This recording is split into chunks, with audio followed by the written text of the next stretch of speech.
আমরা পৃথিবীতে অবস্থান করছি। এই পৃথিবী থেকে প্রায় 635 আলোকবর্ষ দূরে মহাকাশের এক অজানায় সীমানায় লুকিয়ে আছে একটি রহস্যময় গ্রহ।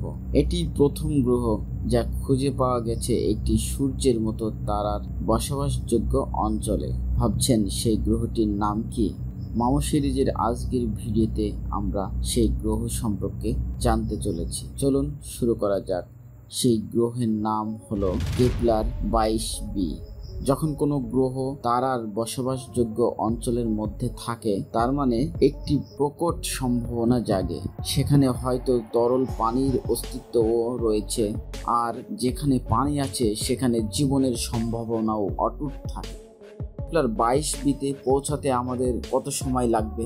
ওই অজানা গ্রহে আবহাওয়াই বা কেমন হতে পারে? আর কেনই বা আপনাকে সেখানে পৌঁছানোর আগে শারীরিকভাবে শক্তিশালী হতে হবে? কি ঘটবে যদি আপনি কেপলার 22bতে বসবাস করতে শুরু করেন? কেপলার 22b হলো একটি এক্সোপ্ল্যানেট বা বহির্গ্রহ, অর্থাৎ এটি এমন একটি গ্রহ যা আমাদের সৌরজগতের বাইরে অবস্থিত। এই ধরনের বহির্গ্রহগুলোর খোঁজ পাওয়া খুব একটা সহজ কাজ নয়, কারণ এগুলো প্রায় তারাদের নক্ষত্রের উজ্জ্বল আলোর আড়ালে লুকিয়ে থাকে। আপনাদের মতে হয়তো প্রশ্ন জাগতেই পারে, তাহলে বিজ্ঞানীরা কিভাবে এটি খুঁজে পেয়েছিলেন? চলুন তাহলে তার উত্তর জেনে নেওয়া যাক। বিজ্ঞানীরা নক্ষত্রের দিকে তাকিয়ে আলো পর্যবেক্ষণ করছিলেন। নক্ষত্রের উজ্জ্বলতায় ক্ষুদ্র পরিবর্তন খুঁজতে চেষ্টা করছিলেন। এই পরিবর্তনই ছিল কেপলার 22b এর অস্তিত্বের চিহ্ন। বিজ্ঞানীরা ট্রানজিট পদ্ধতি ব্যবহার করে এর অস্তিত্ব সন্ধান পান।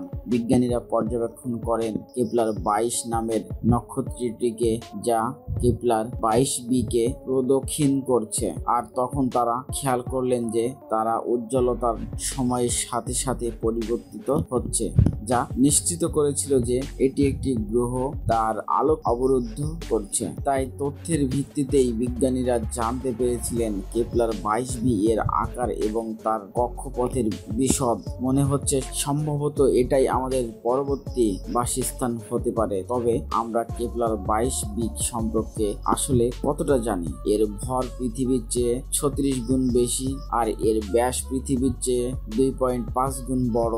এই গ্রহের একটি বছর আমাদের পৃথিবীর 290 দিনের সমান, এবং এটি তার নক্ষত্রের চেয়ে 15% কাছাকাছি অবস্থান করছে। যেমনটি পৃথিবী সূর্যের কাছাকাছি রয়েছে, যদি পৃথিবী আমাদের সূর্যের এতটা কাছে থাকতো তাহলে আমরা সূর্যের তাপে ঝলসে যেতাম। তবে কেপলার 22b এর সৌভাগ্য যে এর সূর্য আমাদের সূর্যের মতো হলেও একটু ছোট এবং ঠান্ডা, ফলে এই গ্রহের সূর্যের আলো আমাদের পৃথিবীর মতোই পৌঁছাচ্ছে, এবং কেপলার 22bতে তাপমাত্রা থাকতে পারে প্রায় 15 থেকে 20 ডিগ্রি সেলসিয়াস এর মতো, যা পৃথিবীর বসন্তকালের মতো আরামদায়ক। তবে মহাবিশ্বের সব সময় সহানুভূতিশীল নয়, সব খবরই সব সময় আশা ব্যক্ত নয়। কিন্তু মডেলের মতে কেপলার 22b সম্ভবত তার কক্ষপথে ইউরেনাসের মতো কাত হয়ে ঘুরছে, যা শুনতে তুচ্ছ বিষয় মনে হতে পারে, কিন্তু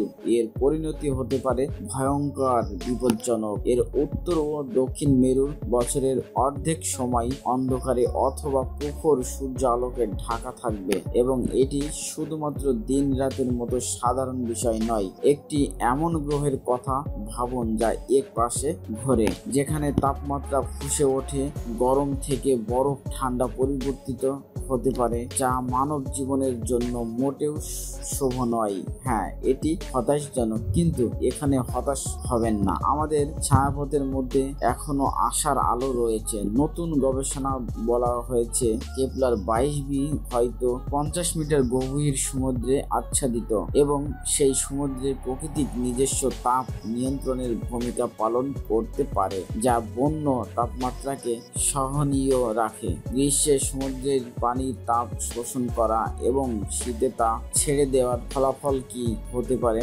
ভেবেছেন কি? ফলে এর জলবায়ু বেশ হালকা থাকে। তাহলে পানির কাছে বসবাসের আরেকটি কারণ হলো এটি। কিন্তু একটু থামুন, আপনি কেপলার 22bতে পৌঁছাবেন কিভাবে? মনে করুন আপনি আলোর গতিতে ভ্রমণ করছেন, তারপরেও 365 বছর সময় লাগবে আপনার সেখানে পৌঁছতে। আপনার জন্য সেরা উপায় হতে পারে হাইবারনেশন পদ্ধতি, যেখানে আপনার শরীরের প্রাকৃতিক জীবন চক্রকে দীর্ঘায়িত করে বেশি সময় ধরে সংরক্ষিত রাখা হয় ক্রায়োজেনিক ঘুমের মতো করে। নাসা ইতিমধ্যে একটি ক্রায়ো স্লিপ চেম্বার তৈরি করেছে, যা একজন নভোচারীর শরীরের তাপমাত্রাকে 32 ডিগ্রি সেলসিয়াস পর্যন্ত কমিয়ে দিতে পারে। এটি প্রাকৃতিক হাইবারনেশন প্রক্রিয়া চালু করবে, যেখানে ক্যাথেটারের মাধ্যমে আপনার শরীরের পুষ্টি সরবরাহ করা হবে এবং বর্জ্য অপসারণ করা হবে। কিন্তু এমনকি ক্রায়োস্লিপে থাকলেও এটা হবে বেশ দীর্ঘ এবং ঝুঁকিপূর্ণ যাত্রা। আর এই যাত্রার সবচেয়ে বিপজ্জনক দিক হলো কেপলার 22 সম্পর্কে যা কিছু এখনো অজানা। শুরুতেই ধরুন আমরা এখনো জানি না সেখানে মধ্যাকর্ষণ শক্তি ঠিক কতটা শক্তিশালী। যদি মধ্যাকর্ষণ পৃথিবীর দ্বিগুণ হয় তাহলে একটি 10 কেজির আলুর বস্তা হয়ে যাবে 20 কেজি এবং আপনার নিজের শরীরের ওজনও দ্বিগুণ ভারী হয়ে যাবে। আপনার ওজন যদি হয় 75 কেজি তাহলে কেপলার 22bতে সেটা হবে 150 কেজি। তখন আপনাকে হাঁটতে সাহায্য করতে বিশেষভাবে শক্তিশালী শরীর গঠনের প্রয়োজন হবে। শুধুমাত্র শক্তিশালী হলেই আপনি পারবেন ওই মধ্যাকর্ষণ টিকে থাকতে। তাই পৃথিবীতে থাকতে থাকতে আপনাদের শারীরিকভাবে শক্তিশালী হতে হবে, আর সেই পেশি ধরে রাখার উপর খুঁজতে হবে 335 বছরের দীর্ঘ যাত্রার পুরোটা সময়। কারণ কেপলার 22bতে পৌঁছানোর পর আপনি আর আগের মানুষটির মতো থাকবেন না। কিন্তু মানুষ একমাত্র জীবন প্রণালী নয় যা শক্তিশালী মধ্যাকর্ষণ দ্বারা প্রবাহিত হবে। যখন আপনি অক্সিজেন বা পুষ্টির জন্য পৃথিবী থেকে আনা গাছপালা কেপলার 22bতে বাড়ানোর চেষ্টা করবেন, বা সেখানে তারা বাঁচতে পারবে কিনা তা রয়ে গেছে অজানা। এবং যদি আপনি আপনার সাথে কোনো প্রাণী নিয়ে আসেন তাহলে তাদের বিবর্তন প্রক্রিয়াকেও দ্রুত এগিয়ে নিয়ে যেতে হতে পারে। উচ্চ মধ্যাকর্ষণ হয়তো নতুন প্রজাতির সৃষ্টি করবে যাদের শরীরে থাকবে অতিরিক্ত পা অথবা ভিতরের অঙ্গ প্রত্যঙ্গগুলো অবস্থান ও আকৃতির পরিবর্তন ঘটে তাদের নতুন পরিবেশ অভিযোজনের জন্য। কিন্তু এর মধ্যেও রয়েছে আরো অজানা কিছু প্রশ্ন। বিজ্ঞানীরা এখনো নিশ্চিত নন কেপলার 22b আসলে এটি একটি কঠিন পাথরের গ্রহ কিনা। এটি হয়তো গ্যাসীয় ও হতে পারে নেপচুনের মতো, অথবা সম্পূর্ণভাবে পানির নিচে ঢাকা একটি শিলাময় গ্রহ হয়, তাহলে তা হবে আমাদের নতুন ঘর। যদি আপনি ক্রায়োস্লিপ থেকে জেগে ওঠেন এবং নিজেকে একটি গ্যাসীয় গ্রহ পান তাহলে সেটি হবে চরম হতাশার, কারণ আপনি আপনার জাহাজটিও মাটিতে নামাতে পারবেন না।